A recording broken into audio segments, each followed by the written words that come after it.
Oh, le programme d'été ont commencé, mais nous, on est encore là. Ouais, on est encore là. Toujours vivant, toujours debout. Avec la Coupe du Monde, là. Alors, on va finir la Coupe du Monde, et puis on partira en vacances à Saint-Victor-sur-Loire. Ouais. Au Sainte-Marie de la Mer. Oh, salut, c'est Florent sur Radioactif. Ça va vous? Morning de l'été. Ah, je te jure. Alors on va commencer par parler de France-Norvège. Ouais, France-Norvège, elle a déculotté, mais quand même avec des petits guillemets. On va analyser et tout, ouais, parce qu'on est fort dans l'analyse maintenant. Alors, Monsieur Solbakken, j'ai beaucoup de respect pour vous, pour votre histoire, parce qu'il a quand même une sacrée histoire, le coach. Vous la regarderez sur Internet. Une histoire personnelle, voilà, assez touchante. Mais là, décider de pas mettre Haaland, Odegaard et compagnie pour préserver les chances de la Norvège dans le tournoi, Solbakken, t'es bien gentil. Je sais pas si c'est Highlander, ton adjoint, mais tu gagneras pas la Coupe du Monde, hein, je te le dis. Donc faire un bon match contre la France, en plus nous, ça nous aurait permis un vrai test. Parce que là, qu'est-ce que tu veux dire avec l'équipe B de la Norvège, quoi. Franchement, c'est presque un manque de respect, moi je trouve. Même s'il y avait le petit Bob là qui est pas mal, l'ancien de Manchester City. Bob. Bon, sinon côté équipe de France, Mignon il est un petit peu rassuré avec le penalty qu'il a arrêté. Mais alors la défense, elle m'a pas rassuré.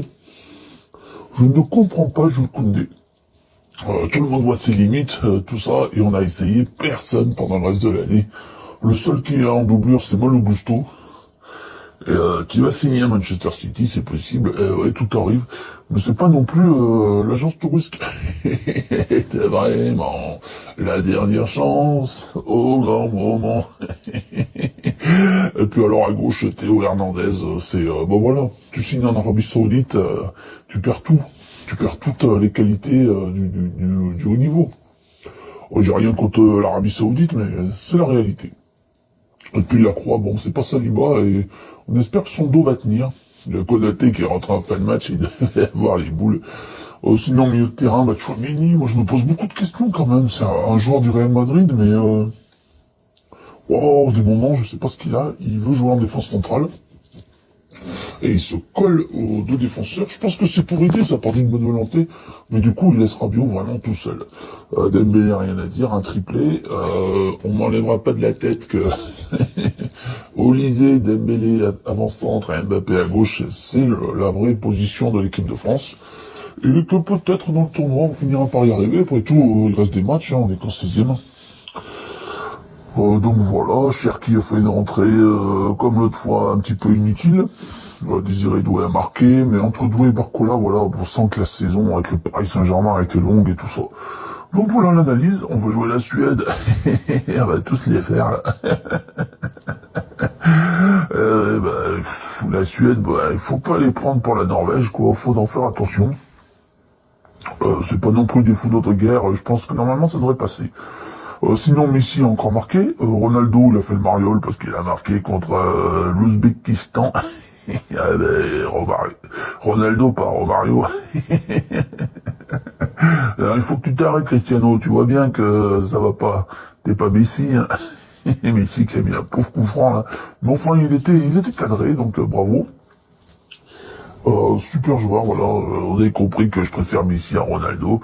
Et tout simplement parce que si vous avez vu le match de Ronaldo contre la Colombie, à un moment, il essaye de faire un pauvre petit retourné, là. Même Lilian Lasland, il est fait mieux, quoi. Mais bon. Moi, je suis convaincu qu'avec un vrai neuf, voire avec les AO avant-centre, le Portugal se porterait beaucoup mieux. C'est un avis personnel. Sinon, on peut féliciter l'Équateur qui a battu l'Allemagne, et puis dire à Manu Neuer, tu vois, quand t'as décidé de prendre ta retraite, c'était une décision sagement réfléchie, puis tu t'es laissé emporter, et t'es revenu, et voilà. C'est la cata, quoi. C'est comme notre Hugo Lloris qui voulait revenir, là. Et à un moment donné, les gars, faut savoir s'arrêter. Et là, tu vois, Manu Neuer, je précise, c'est le moment. Ah bah sinon, on va faire un petit tour en Moloko. Ah bah ouais, parce qu'il y a des soirées thématiques tout l'été. Oh ouais, ça va être sympa et donc voilà. On se retrouvera pas jeudi matin parce que voilà. On se retrouve donc le lundi jusqu'à la fin de la Coupe du Monde. Ouais, jusqu'à la fin de la Coupe du Monde que le lundi. Programme d'été, donc j'espère que ça vous plaira. Et puis prenez soin de vous. C'était Florent.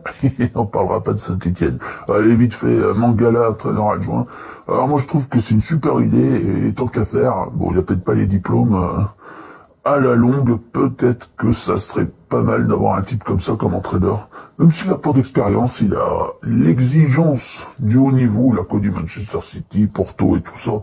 Donc, pour une fois, c'est pas une mauvaise décision. Voilà, Mangala, entraîneur adjoint, bravo. Franchement, ça paraît pas grand-chose, mais bravo. Moi, j'aimerais bien qu'on récupère Yann Villa, là, qui fait rien à Caen, hein, pour venir terminer sa carrière et stabiliser le milieu de Saint-Étienne comme il le faisait si bien il y a quelques années. C'était un avis personnel. Allez, on se retrouve lundi prochain. C'était Florent.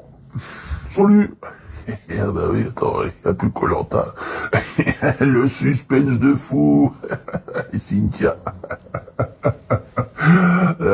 Les rouges, ils ont resté fidèles, à part mon Denis. Il était rancunier, quoi.